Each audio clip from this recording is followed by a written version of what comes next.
big news. I'm listening. What do you got? Critics and parents agree. Paw Patrol, the mighty movie, is hilarious, action-packed, and fun for the whole family. How do you like me now? That's what I'm talking about. Paw Patrol, the mighty movie, rated PG, now streaming on Paramount+. Hey everybody, this is Sean Faust, and you are listening to my weekly mixtape with one of my oldest and dearest friends, Brian Colburn. So what you got to do now, stop listening to me, listen to his show, like, subscribe, definitely join that Patreon. It'll be very, very, very verkalihegalum.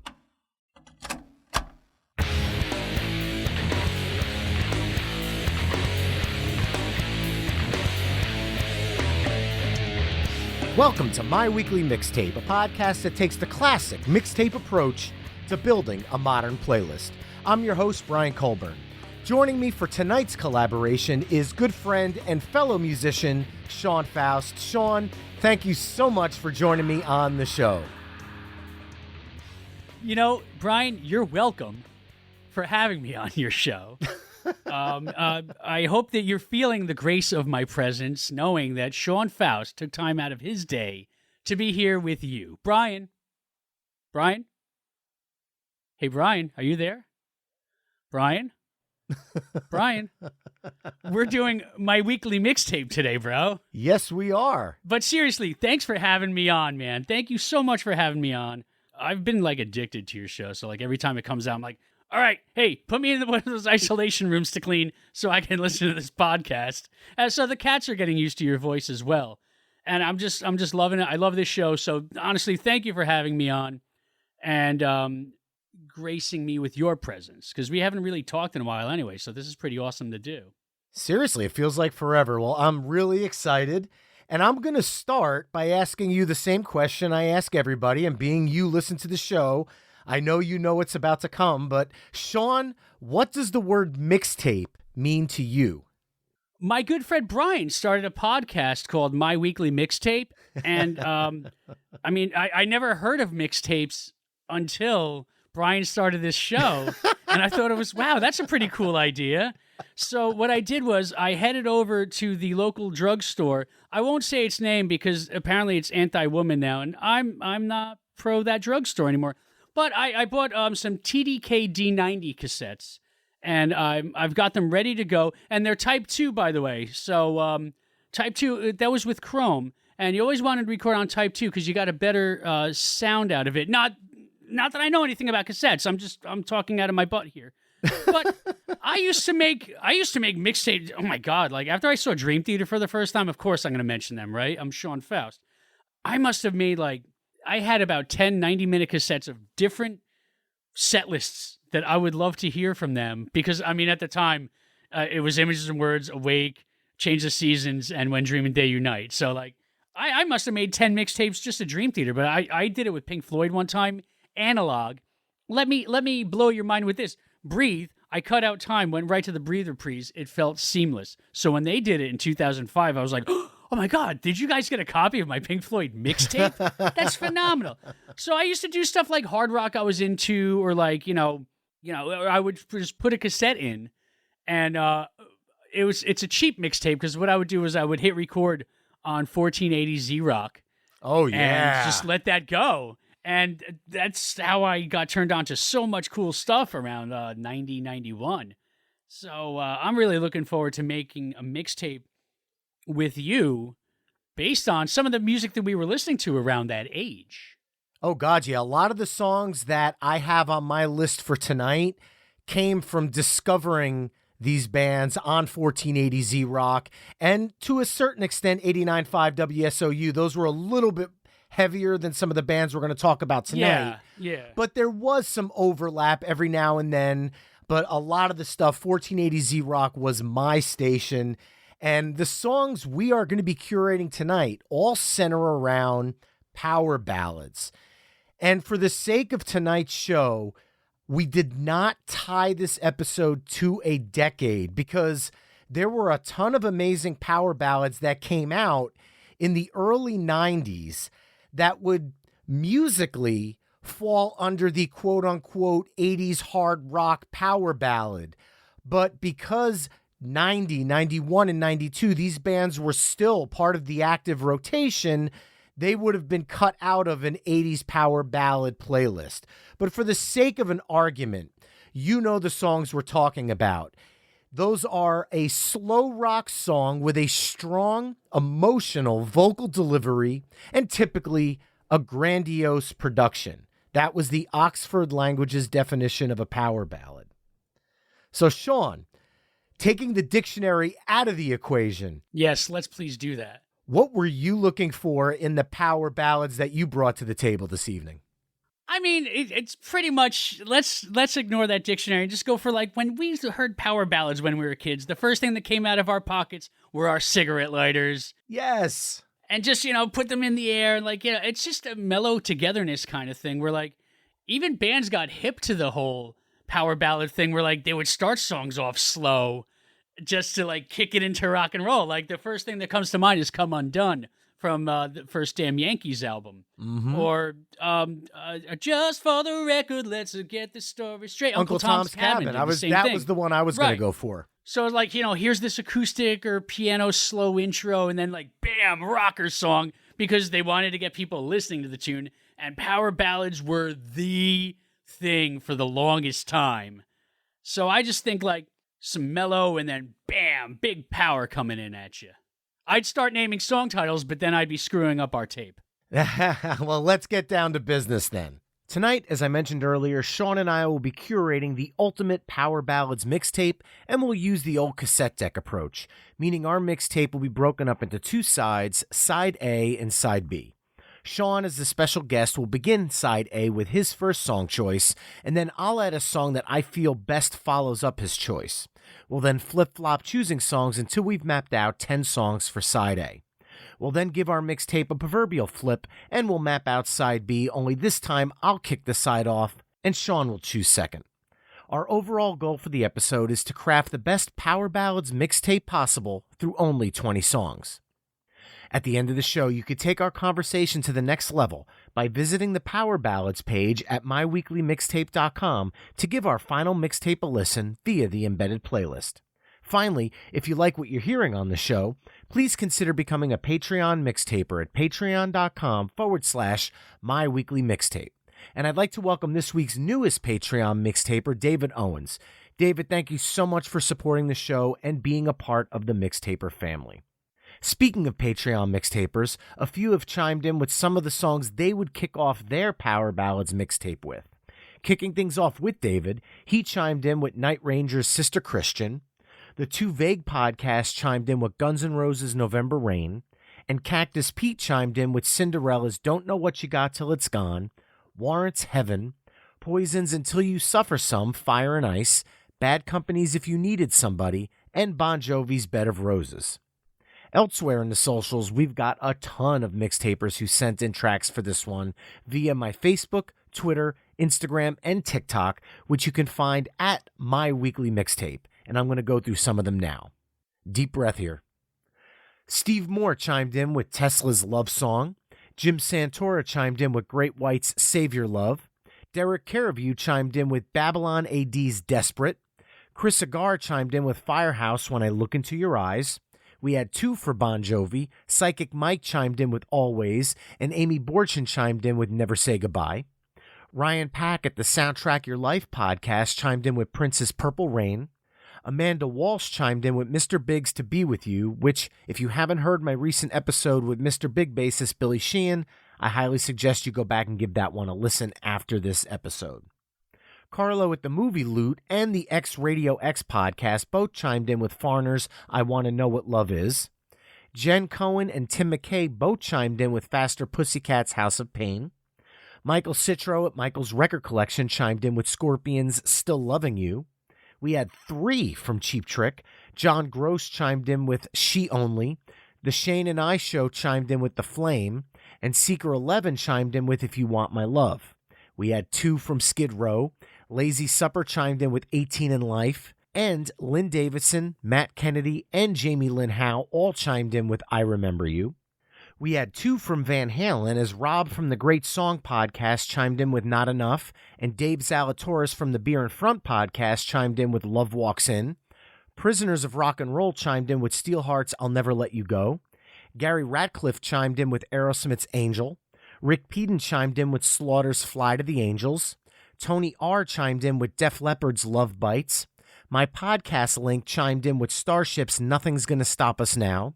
We had 2 from Warrant, as Michael Turner chimed in with Heaven, and Hutch chimed in with Sometimes She Cries. Eric S. chimed in with Ozzy Osbourne's Mama I'm Coming Home. Jay Hall at the Okie Bookcast chimed in with Bad English, When I See You Smile. Rob Jones chimed in with Gerard McMahon's Cry Little Sister. Chael chimed in with Damn Yankees High Enough. We had 2 from Heart as Bobby Schultz chimed in with Alone, and both Tamara Armstrong and Tony Watson chimed in with What About Love. And finally, Mass Beer Buddy chimed in with L.A. Guns' The Ballad of Jane. And now that we're 2.5 hours into the Power Ballads episode, I guess there's no better time now than to put those lighters down, press the record button on this mixtape, and get things started. Sean, what power ballad are you kicking off tonight's festivities with? Now, I want this tape to start with something that's just going to grab you, but kind of like ease you into it as well.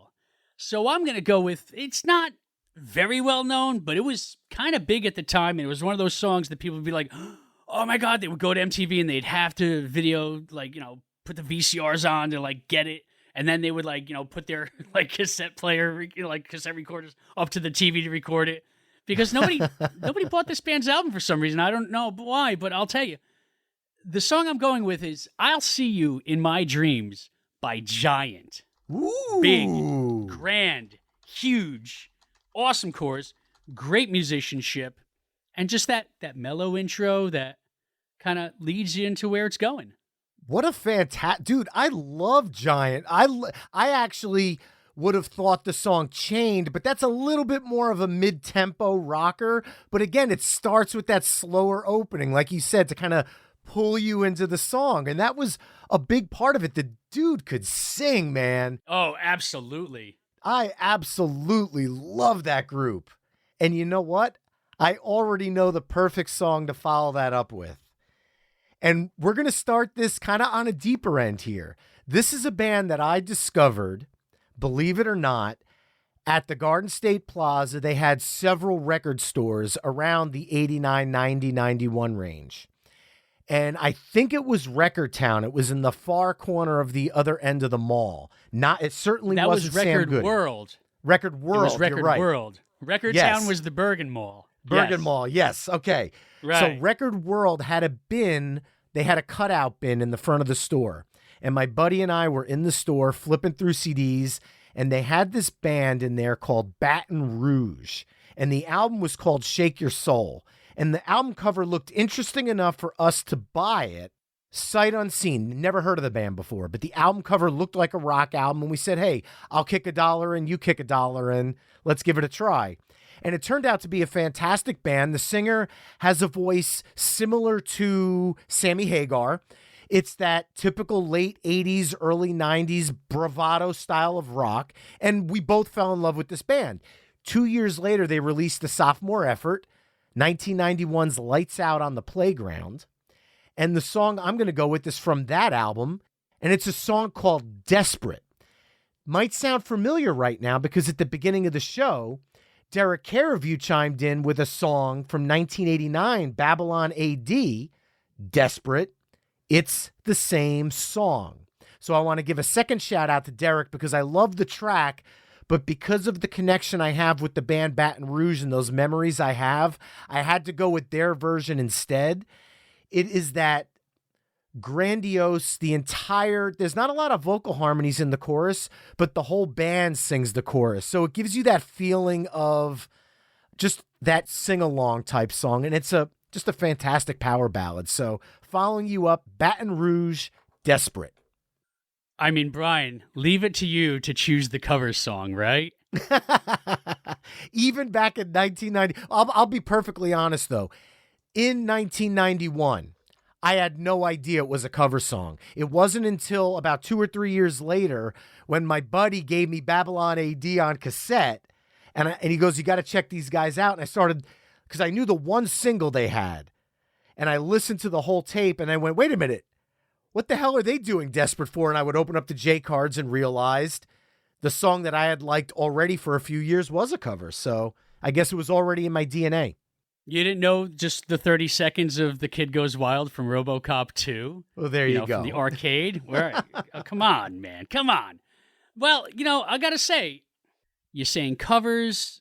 We're getting in the cover zone. And I think I'm going to steal a band from you. Uh-oh.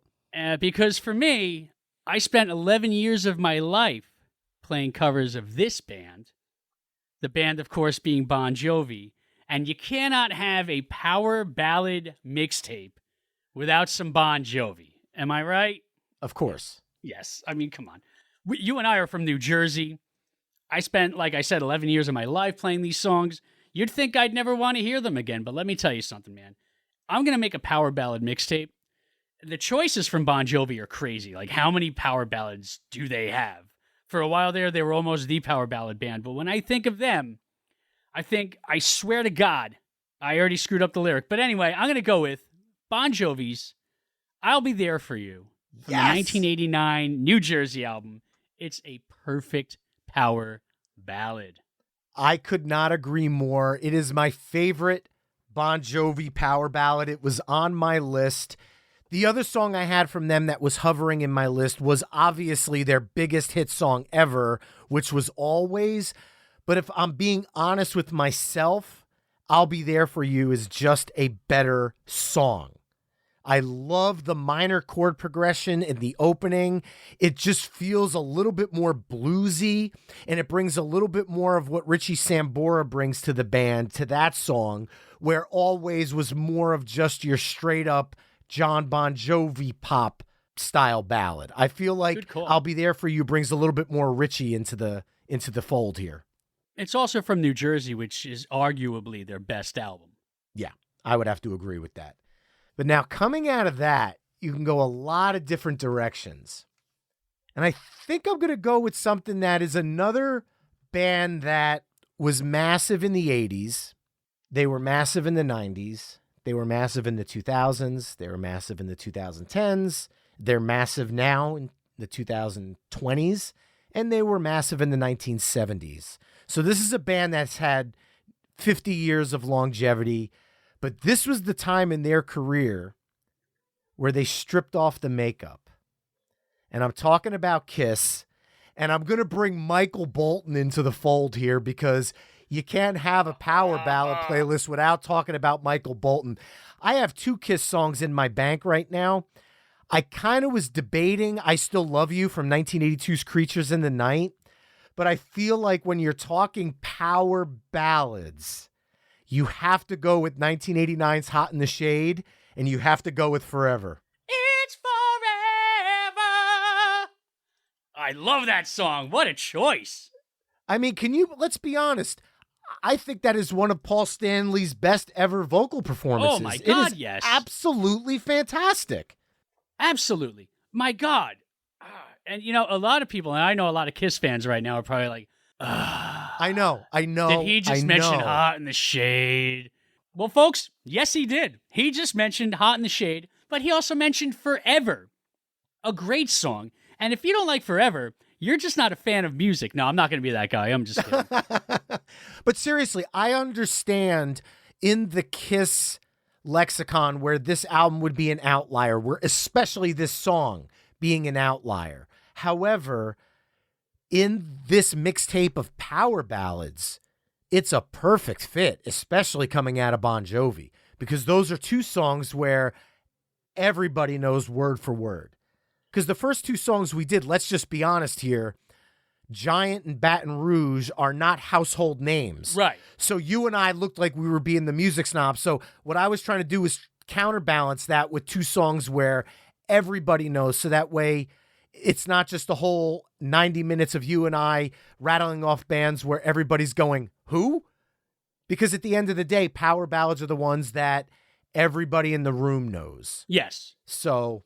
Absolutely. And then you say Forever, and I think Forever, and there's a song from that era that has always kind of reminded me of Forever, but I'm going to say this, and I know, like, Kiss fans that hate Hot in the Shade are going to hate me for saying this anyway, but this song I'm thinking of, I like it. I love it. It's actually one of my top favorite power ballads ever. And it kind of has the same flow. So if I'm coming at it Forever by Kiss, I kind of want to keep it at that same vibe. You know what I'm saying, Brian? And I want to go with another band. I think they're still around today. Big in the 70s, huge in the 70s. But their big 80s power ballad is The Flame by Cheap Trick. One of my favorite songs ever. I think I might have stolen this from you, just judging by the reaction on your face. Of course you did, man. This song was 1988. Lap of Luxury. I mean, I know they did the Don't Be Cruel cover on the same album, which I had the 45 of. And when this song came out, you could not put on any New York radio station, Z100, 95.5, even the classic rock station at the time, which was 92.3, was classic rock, 102.7. They all played it. This song crossed rock radio, pop radio, and you couldn't escape it. You could not escape it. And it is an amazing song. So now coming out of that, I want to kind of do something that might be considered a little bit of a deeper cut. It's not an artist that people will automatically think of when you think power ballads. I want to bring a female into the list now because we had some great female power ballads. But this is not the one that everybody's going to go to. It was a hit song, and Desmond Child wrote it, so you know damn well when Desmond Child had his name on something in the 80s. It had a key change at the end for the chorus? It most certainly did. Okay. And I am going to go off of 1988's Up Your Alley, and I'm going to go with Joan Jett, Little Liar. Ooh. It was a hit, but it's not like she no, doesn't play. I'm not holding my nose saying ooh. No, I'm going, she ooh, doesn't even play it in concert anymore, but it's such an amazing. Her gruff voice was so powerful against that Desmond Child backdrop. It almost on paper doesn't sound like it's going to work.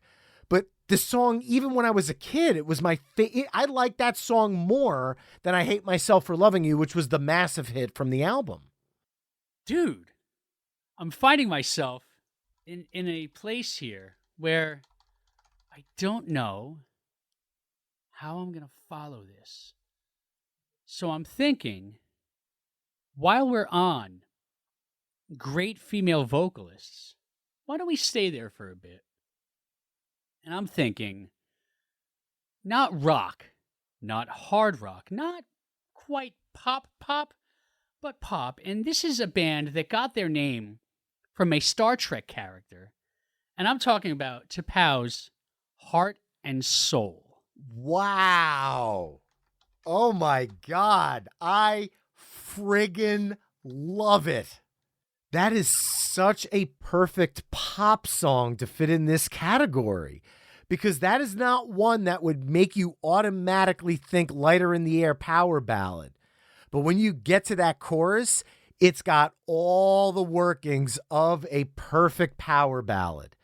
It's got a little bit of that beat where it's, I'll tell you, I'll use the word, the verses of that song are sexy. Ooh. And I'm talking specifically about the vocal delivery during the verse here. But then you've got that chorus, which is big and bombastic, because you got to think about the way they're singing those verses in kind of the deeper octave. It's got a sexy vibe to it. But then when you hit the chorus, there's your power ballad. I will accept money now. Well, I am going to stay with where we are going on this. Cool. Because look, I'm liking this. We talk about this on this show all the time. We have our bank of songs. We're not just sitting here picking our 1, 2, 3, 4, 5. We're making this up as we go along. And now that you mentioned T'Pau, there's only one song that you can follow it up with. And this is going to make it a trifecta of female singers, but I think I know what it is. It's pop, but it rocks. I am shocked that to this day, Eminem is the only person that's tried to cover the song for hip hop. No rock band has ever turned this into a modern hard rock song because it would be a perfect song for Hailstorm, a perfect song for The Pretty Reckless, a perfect song for Eva Under Fire, and I am going with 1989, the artist Martika, and the song Toy Soldiers.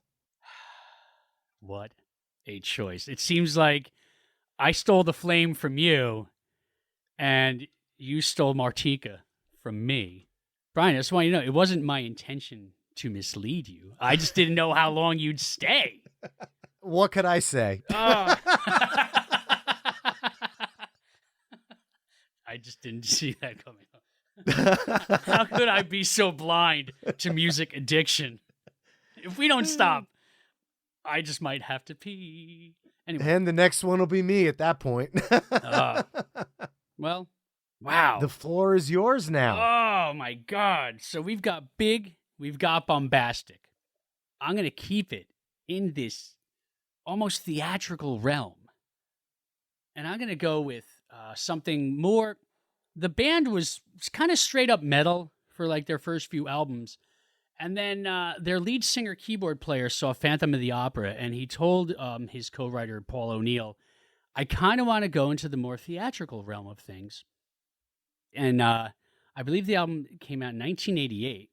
And same theatrical, big hugeness, but starts off little piano with the minor seconds, bing, bing, almost like Days of Our Lives-ish. And from the 1988 album Gutter Ballet, I'm going to go with When the Crowds Are Gone by Savatage. Wow. I love it. Now, Sean, we have a history with Savatage, me and you, because our bands played together in the late 90s, early 2000s all the time, and you guys covered Believe. I had that in my bank of songs because I absolutely love that song. It's a little bit more of a theatrical tune than a power ballad, but I will say, you know, when I talk about cover songs, that is one that I have hoped for years that you would record a version of, because I always loved watching Money for the Toll play that song. I think you guys did just an unbelievable job of it. I absolutely love hearing you sing it. I love the original, but what a pick on this one. I love where you went with this. I feel it begins the trilogy because you've got When the Crowds Are Gone, and then you've got part of the chorus of that ends up in Believe, and then you get part of Believe ending up in Alone You Breathe, which also brings in some of When the Crowds Are Gone. So there's this nice trifecta that Savatage did over the course of 6 years that this is the one that started it all. Well, I have to end this very interesting side of power ballads here. And I want to go with something where Savatage is a little bit of a deeper cut. Yep. Let's just be honest. They were absolutely. Metal fans, 1480 Z-Rock fans will know this song. However, this was not a mainstream MTV hit.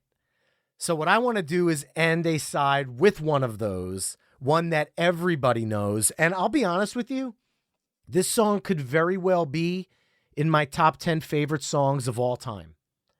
It is a supergroup. They only had 2 albums. The first album, I will never forget getting it on Christmas morning in 1990, along with Black Crowes' Shake Your Moneymaker. My parents got me those 2 cassettes. I didn't get to Shake Your Moneymaker until New Year's Eve because this tape did not come out of my cassette deck. And that was 1990's Damn Yankees, and I'm going with the gorgeous power ballad. Some of the most beautiful harmonies ever, High Enough. That guitar solo is perfect, too. That's the nicest thing I'll ever say about that. I almost called him a gentleman. But that's the nicest thing I'll say about that, guys. That everything about that guitar solo, the harmonies, as you mentioned, just, man, and that just, every time I hear that song, it just brings me back to the innocence of youth. And just, like, you know, like you study music, and things sound different after a while. But, like, that's one of those songs to me that's just, it's never changed the way it sounds to me because it's just perfection. What a choice, sir. It's timeless. Absolutely timeless song.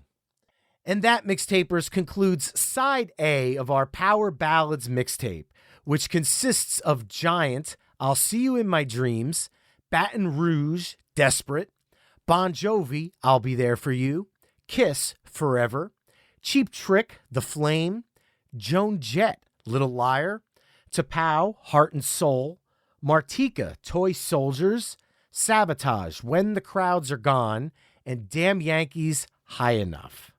Now, I'm doing some math here. And this is a TDK 90-minute cassette. Oh, of course. So of course. 45 minutes. And I see we've got about a minute and 12 seconds left. So I would like to interject. I'd like to fill in this space because I've never heard you talk about this on this show. But my go-to sometimes was, if it was about a minute, it's always Waiting for 22 from Operation Mindcrime by Queensryche. Nice. But earlier today, Brian, I'm listening to There Can Only Be One podcast, and you mentioned the whole thing about filling up the side with stuff by SOD. What the hell, man? The first time you mentioned talking about this isn't even on your show. Different show. I'll be honest with you. There are girlfriends, I am sure, ex-girlfriends of mine from high school, who have love song mixtapes from me that include Hey Gordy, Diamonds and Rust, The Ballad of Jimi Hendrix, and then The Descendants All and All Know All. And my door just opened and my wife just shot me a look. Thankfully, by the time we were dating, I had mixed CDs, so I didn't have to put those on the end because I probably wouldn't be married right now. Oh, you put them in the middle. Well, Sean, the songs that are actually on this mixtape, for the mixtapers listening, head over to myweeklymixtape.com to hear all the songs we've discussed in this mix through the playlist embedded on the episode page. Now, Sean, before we flip over and start side B, I'd like to talk about some of your music for a while because you've recently released a brand new live EP called Live Volume 4, 50/50, 9/18/22. And you took what I consider to be a very unique approach to this live release. Can you tell the listeners a little bit about it, please? Oh, of course, because if there's one thing I love talking about, it's me. But seriously, folks, you can't drown a fish. I kind of got the idea of doing this from the mix from Live Volume 2 that John Moscow of 60 Miles Down did for me. He had added some harmonies on New Love Song. And I was like, wow, that's pretty cool. Like, I didn't do that. Like, he had added that in the mix, and it sounded great. So I was like, one of these days I'd like to, like, do something different like that. And it was always, like, in the back of my mind. And then when I was recording this set for Laszlo for a blow-up radio performance, I opened up with Settle In, which you can't do solo. You need that second guitar part playing that melody. And I was like, I'm going to do this. I'm going to cut these songs. So I played my full set, about a half hour, but I extended little sections. So I could just, a week later, plug my Strat in and just do some lead guitar over stuff. Or like for Settle In, play the do-do-do-do-do-do, except in the right key. And I just thought it would be something different where it's kind of like, look, people like acoustic music, but nobody wants to hear somebody strumming every time they like put something on. So I wanted to like just try something different and just send it out there to the ether. And so far, the response has been pretty good. So thanks for bringing that up, man. Oh, of course, dude. You mentioned one of your songs that, to be honest, whenever we do get a studio version of it, New Love Song would have been a perfect song to include in this mix. But for the sake of power ballads, I went to a song from one of your earlier EPs that, with your permission, I'd like to play a small clip from. Sure. This is a clip of Sean's track, Second Verse. This is the second verse, in the right place now. Well, someone laughed about it, and then someone wrote it down. This is another verse, but I can't find the words to sing what I am feeling, to know what it's about. This denim jacket says the name. We're in this together, and tonight we feel the same. Well, it's a hard time just getting it right for you, and it's such a sweet time singing songs for you. You're what makes it happen, and we hate to say goodbye. Let's forget the memory, just another ride. This is the second verse. So, Sean, obviously you weren't going for a power ballad with this one, but I really love the story you're telling in the song. So why don't you tell people a little bit about this one? All right. Okay. Karma has gotten me back for this after these years and probably for writing that song. But as I had mentioned earlier, I was in a Bon Jovi tribute for 11 years. Slippery When Wet, New Jersey. From New Jersey, rocking for you wherever they're rocking for you. They got a website, jovitribute.com. Check it out. All kinds of stuff. When and where they're playing. I have to plug my boys. I love them to death. So we're playing a gig one night, and we're just on fire. And the crowd just kept feeding it us. We kept feeding the crowd, and it was just so good. So we have our openers, and we're going through our openers, and 20 minutes later, we stop our big opening because it's like Wild in the Streets, Bad Medicine, and Out of Love, Raise Your Hands. Bam, done.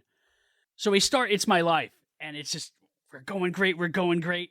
And the singer is he's into it, like, this is for ones who stood their ground. And we were just like, oh, no. Oh, no. I mean, thankfully, he picked it right back up, but it was like he started with the second verse.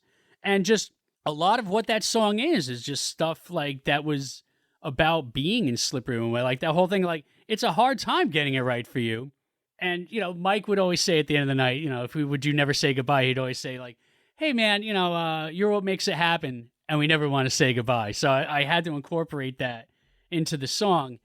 And just that song to me, you say power ballad, and for me, and it took years for somebody to point it out, but it's got a Night Shift vibe to the chorus. Gonna be some sweet sounds. Little bit. Yeah. But yeah, I mean, I'm always going to have that part of my life. Just, it's always going to find its way into a song somehow. Awesome. Well, now we have flipped over our Power Ballads mixtape, and we are going to start on side B. With this side, I get to kick things off, and I'm going to go with another one of my personal favorite power ballads from one of my favorite bands of the 80s, hands down. This is a band that was unfairly lumped into the hair band scene. However, when you look at the cover of their 1986 album Night Songs, that would be Cinderella, you can kind of understand why they were lumped into hair bands. But Cinderella was never a hair band. They were always a bluesy, southern, hard rock, Rolling Stones with a little bit more oomph, Aerosmith, AC/DC type group. And they put out a ton of great ballads when you think of stuff like Nobody's Fool and Don't Know What You Got Till It's Gone. The second one there being a massive, massive hit. But no ballad they ever did touched my heart as much as the title track to 1990's Heartbreak Station. An absolutely beautiful composition, amazing guitar work, one of my favorite acoustic guitar riffs to play. But then you've got the middle section where Tom Kiefer just opens up to his signature growl, singing over this bridge leading right into the solo. It's just a perfect power ballad. I know it's not their biggest hit, but how in the hell was Heartbreak Station not their biggest album? Because to me, it's easily my favorite. Musically, there's not a dud on it. Not that they had many duds across any of their albums, but to me, it feels like the most perfect body of work they ever put out. And this song is kind of the centerpiece of that, obviously being the title track. So I'm starting off side B with Cinderella, Heartbreak Station. Well, before I go on to my next track, I got to say, I'm with you with that song. I'm with you with that band.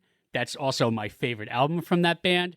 And Tom Kiefer is just one of my all-time favorite musicians. The first time I saw Cinderella live, I'm like, this guy just played everything but the drums, and he played everything proficiently. And what a unique voice. Like, if you heard anybody else trying to sing like that, you'd be like, dude, get the hell out of here. But for some reason, Tom Kiefer is like, that voice, like, only he can do that.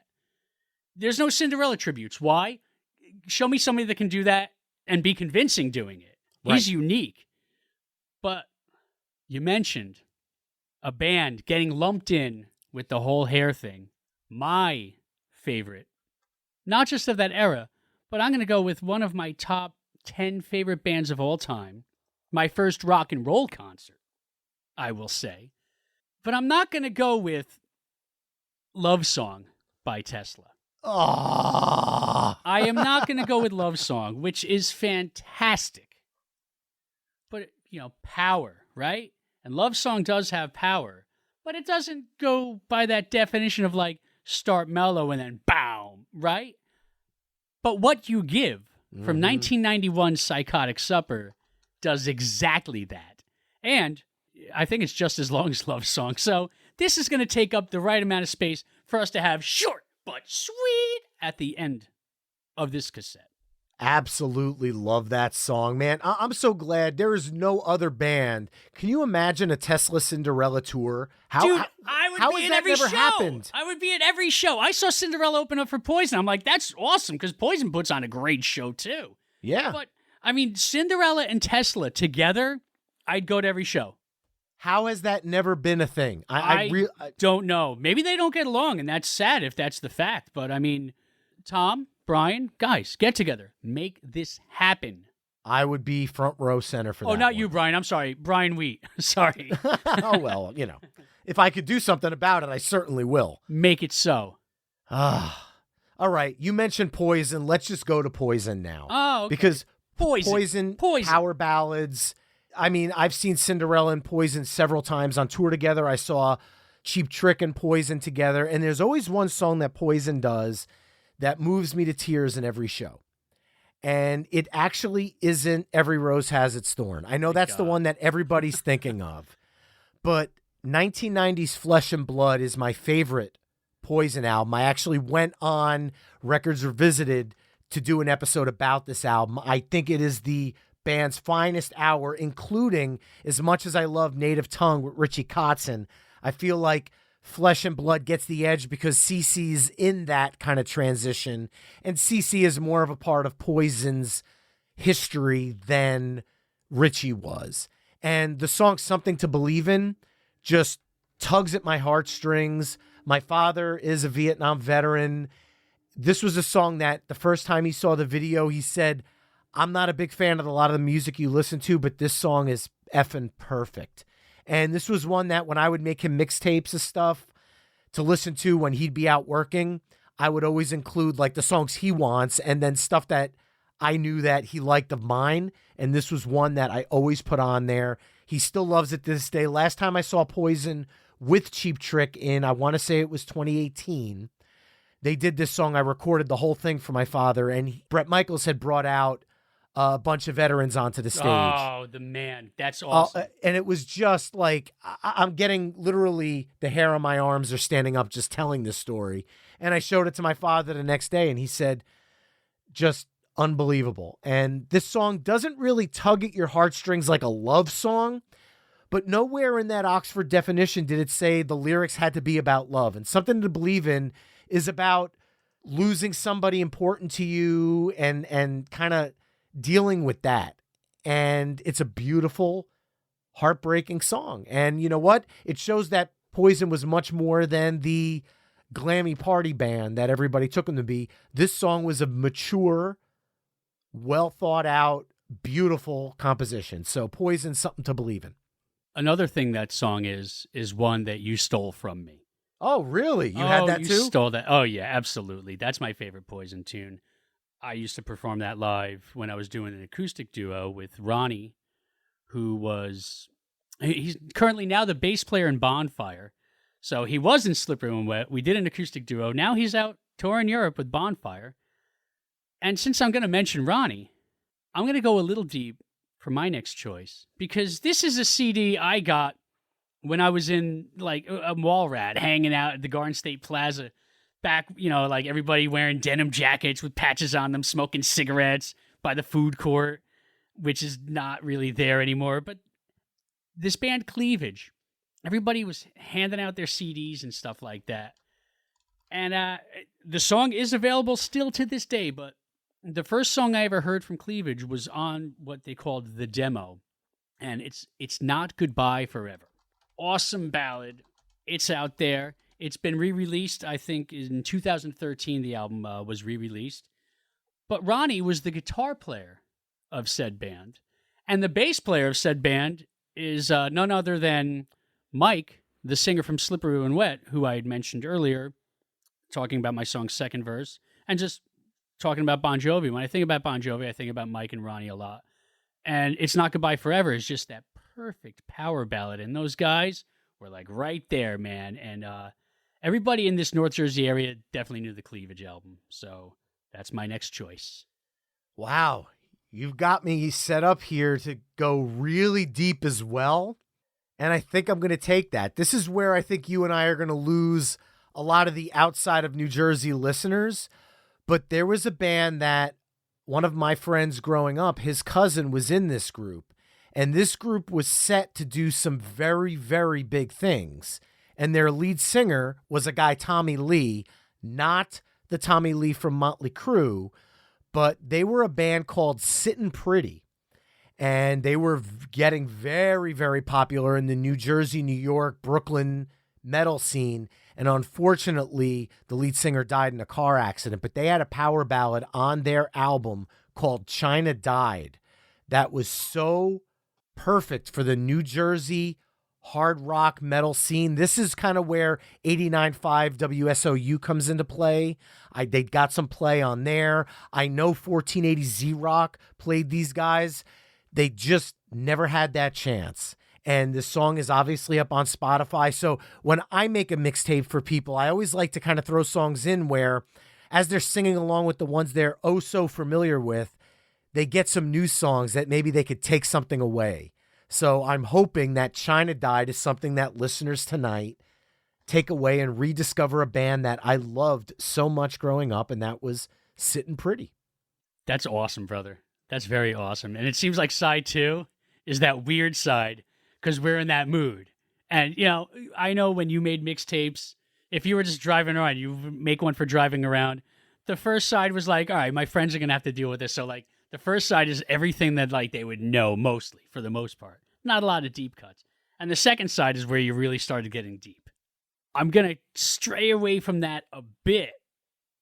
And I'm going to go with something. It's a song about being cheated on, but witnessing it. I'm just kidding. I'm not going deep.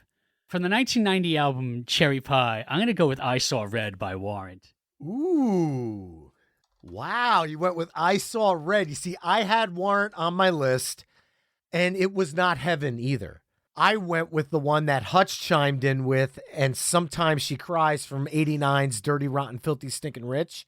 But my God, I'll tell you right now, you take the song Cherry Pie off of the album Cherry Pie, and people view Warrant differently moving forward. Absolutely, because you've got Mr. Rainmaker, you've got Uncle Tom's Cabin, which the album was originally going to be called, was Uncle Tom's Cabin. And if Uncle Tom's Cabin started the album, people take Warrant more seriously as a band. But instead, the label pushed them.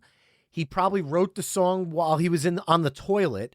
On a pizza box. 24 hours later, and then they bring in CeCe DeVille. It was literally a label contrived, but it became what the band was known for. And I think that's a shame because they're much better than the Cherry Pie Band. And now you say Sometimes She Cries, and I'm kind of like, oh, I want to change my answer. But I'm not going to. I'm going to stand my ground with I Saw Red.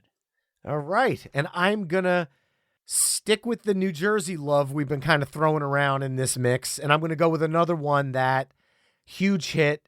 Everybody knows it. Everybody loves it. And it is probably another one of my top favorite power ballads. I'm just scrolling through my list, starting to get upset because there's at least a dozen bands There's No Way in Hell we're going to get to tonight. Yeah. And I can already feel the emails coming in. How the hell can you do a power ballads playlist and not include? So this is one of the songs I know would be on that list, but it's also one of my favorite power ballads. The Ataris do an amazing punk rock cover of it. And I'm going from 1989 Skid Row, I Remember You. New Jersey and Canada uniting to give us Skid Row. I could have went with 18 in Life as well because that was a power ballad. However, with the theme of some of the lyrics of the songs that are on like side 2, like Heartbreak Station, What You Give, I know Something to Believe in. I mean, I could have probably went with either or, But I think I Remember You, I'm trying to kind of steer the ending of this playlist a little bit towards kind of the big finale. And I think I Remember You takes us there a little better. Yeah, but I don't think I'm going to be the guy to give you the big finale of something that everybody knows. I'm Captain Deep Cuts. And it's not because I think, oh, that's the popular song. People need to know the deeper cuts from these bands. It's not that. It's just that I've heard the popular song so many times that I appreciate the deeper cuts more. How many songs do I have left? 2, right? You have 2 songs left, and I've got 1. We just did 18. I'm sorry. We just did, It's harder than it looks, isn't it? It is. All right. All right. So I got to follow Skid Row. And that's probably the biggest power ballad ever, I think. It's one of the top 5 biggest power ballads ever, I would assume, right? Mm-hmm. I'm going to go with another one that I know is huge. Huge. And it's from my favorite era of the band because they started out as kind of a Led Zeppelin meets Fleetwood Mac. And in the 80s, they became something just so big and grand. And I have to go from the album Bad Animals. I'm going to go with Alone by Heart. Yes. Okay, well, thank you, because that was going to be my track 9. Obviously, It's my love of cover songs. This song is so good. It's a cover song, and when people go back and listen to the original, they immediately realize how iconic Heart made it. Ann Wilson's voice on this song is one of the greatest vocal performances in a rock song ever. Bar none. And there's a reason why every American Idol hopeful sings this damn song to a not so good effect. Yeah, I mean, it's not the easiest tune to sing. I know for a fact I can't sing it, nor would I ever try. But man, even everything about that song. And you got to give Nancy her due as well, because the guitar work on that is beautiful as well. It's gorgeous. It's absolutely. Yeah. And then you take it into the 90s and you strip it down to the acoustic version from The Road Home with John Paul Jones on bass. And it goes from this grandiose power ballad to this delicate, gorgeous song. The harmonies. It's oh the harmonies. My God. It's just, I could have used either version, but power comes from the studio version. Yeah. I am torn, though, because that would have been Torn easy. is technically a power ballad. Yeah, true. Yes. Okay. I have 2 songs that I would like to have in this spot now because you chose Heart. My decision, had you not chosen Heart, was easy because Heart was going to be track 9. Now you've chosen that, and I am torn between 2 songs that we need to follow up Alone with. So they need to be massive power ballads. And I have 2, and I'm completely undecided. All right, I'm going to go with one that is a re-recording of a hit. The original was a hit. The re-recording was a hit. They both charted. And the version I'm going from is off of 1991's Decade of Decadence. Oh, all right. And I'm going to go with Motley Crue's Home Sweet Home 91, where Tommy Lee's playing on the grand piano. It kind of strips away a little bit of the 80s sheen that the Theater of Pain version has. And it is a true hard rock power ballad. And I feel like it was Motley Crue's best version of it, bar none. But it was really hard for me to choose between that and another song. But I'm not going to say what that one was because you might even have it for your closing song of the night. But Home Sweet Home 91, I know you're a fan of Motley Crue.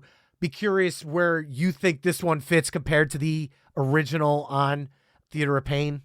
I like both versions a lot. And while I like where you're going with your choice, the original it's the original, and I'm going to go with the original. So like a band covers themselves, it's a cover song, so you automatically choose it. Is that what's happening here, Brian? Not at all. It's because, believe it or not, I just love the grand piano sound. No, I got you. Of the opening versus the keyboard. I feel like the grand piano sounds, it's more timeless to me than the original, which does take me right to 1985. And I'm nitpicking here because both versions are great, but to me, 91's version just feels still a little bit more modern in 2023 versus the 80s keyboard of the original on Theater. Fair enough. No, that's fair enough. But now you have the hardest decision of them all, sir. I really do, because I'm sitting here thinking of all these songs like deep cuts like Only My Heart Talkin' by Alice Cooper that also has Steven Tyler on it. I mean, I like Dream Theater. Another Day falls into that power ballad. Winger, Miles Away. These are songs that, man, right? But I'm going to end this tape with a song from a movie, from a sequel, not from a hair band, from a guy who, when he joined his band, changed the sound of them. Then he went solo, and I'm going to go with one that is so glorious, little hint for you there, that I have to go with Peter Cetera's Glory of Love. That's a huge, huge song. And it ticks every single box. And I was like thinking to myself, man, you don't have anything for movies yet. And you love movie soundtracks. Yes, I do. Glory of Love. Gomez is standing up, slow clapping that choice. The Karate Kid 2. What a great pick. Peter Cetera had so many, even Chicago had power ballads with Look Away. And he was like kind of one of those guys where Kenny Loggins also had Meet Me Halfway that could have very easily fit this too. I need to change my answer now because that's one of my favorite songs ever. In a lifetime. Yeah, I guess. Oh, wow. I will, Sean, we make up the rules here on My Weekly Mixtape. I will give you the choice. You put the Glory of Love in. People are probably cheering for that, but then Kenny Loggins got brought into the mix. I will allow you a mulligan to cross it off and Meet Me Halfway for the close.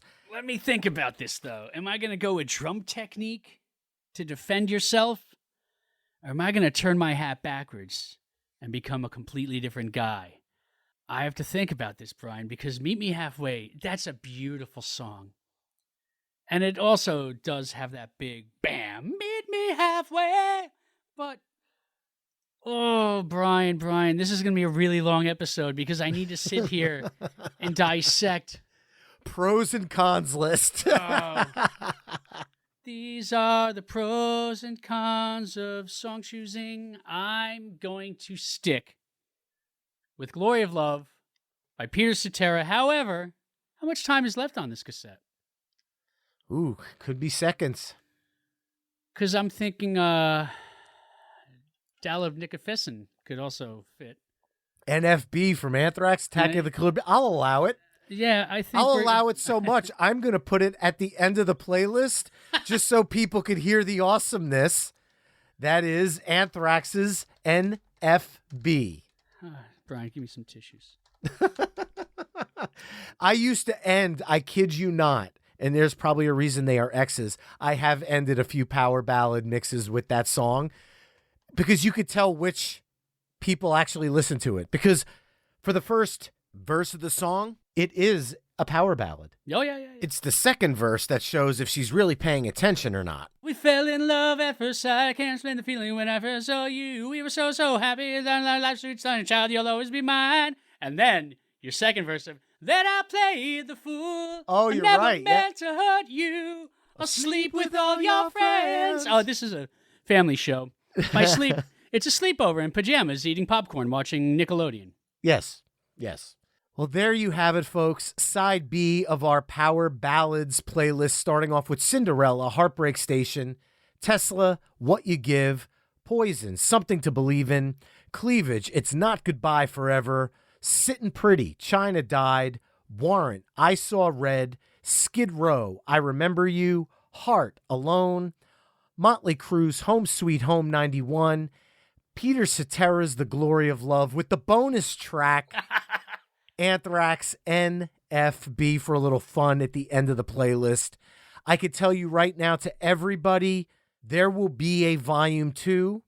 Sean will be back because I still have 25 songs of bands we haven't touched. Yeah.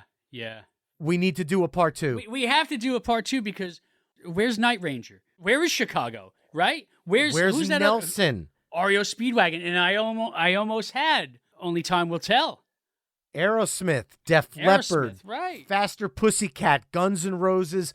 Part 2 of Power Ballads will be coming your way this fall. Mark my words, we will make it happen. However, to hear about the songs we've talked about on tonight's episode, head over to myweeklymixtape.com, visit the Power Ballads page, and listen to all of the songs we discussed in this mix through the embedded playlist. Sean Faust, I know you're working on some stuff, so what does the rest of 2023 have in store for you? Is there any new music on the horizon? And then most importantly, where can people connect with you to hear your music? There is plenty of new music on the horizon, Brian. I'm working on a full-length studio album.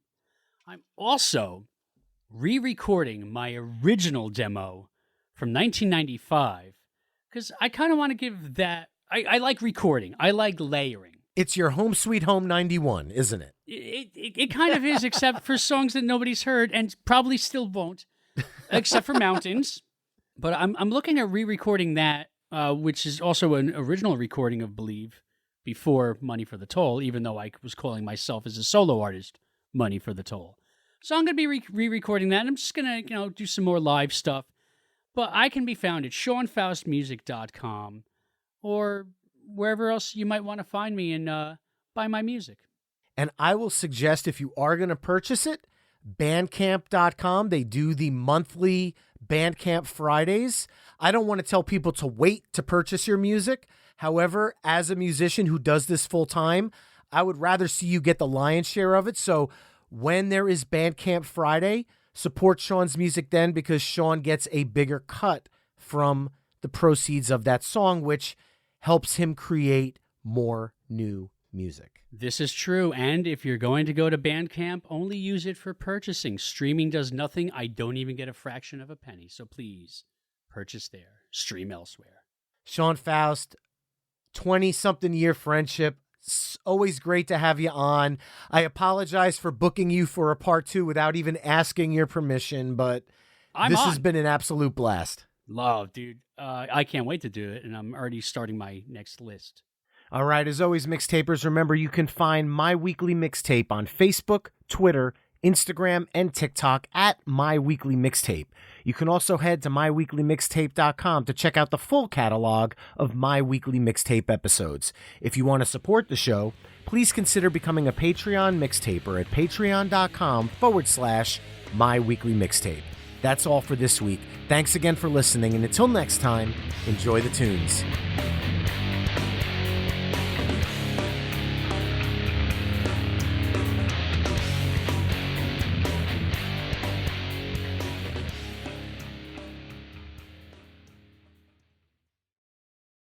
Hey folks, Stefan Shirazi and Renee Richardson here from the Metallica Report. And we are proud members of the Pantheon podcast family, where the best of music and podcasts unite. We've got something pretty cool for you. We're giving away an exclusive Metallica merch package worth over $250. That's a whole lot of Scary Guys, skulls, M72, and other sought-after Metallica swag. And we've made it easy for you to win. Follow and share the Metallica Report, and you're in the game. Go to pantheonpodcast.com/Metallica, enter your email, and hit that button to be entered to win. And just like that, you're eligible for our monthly exclusive Metallica merch package. And guess what, rockers? You can enter every month, so just do it. And while we love our global brothers and sisters, the lawyers won't let us ship outside the U.S.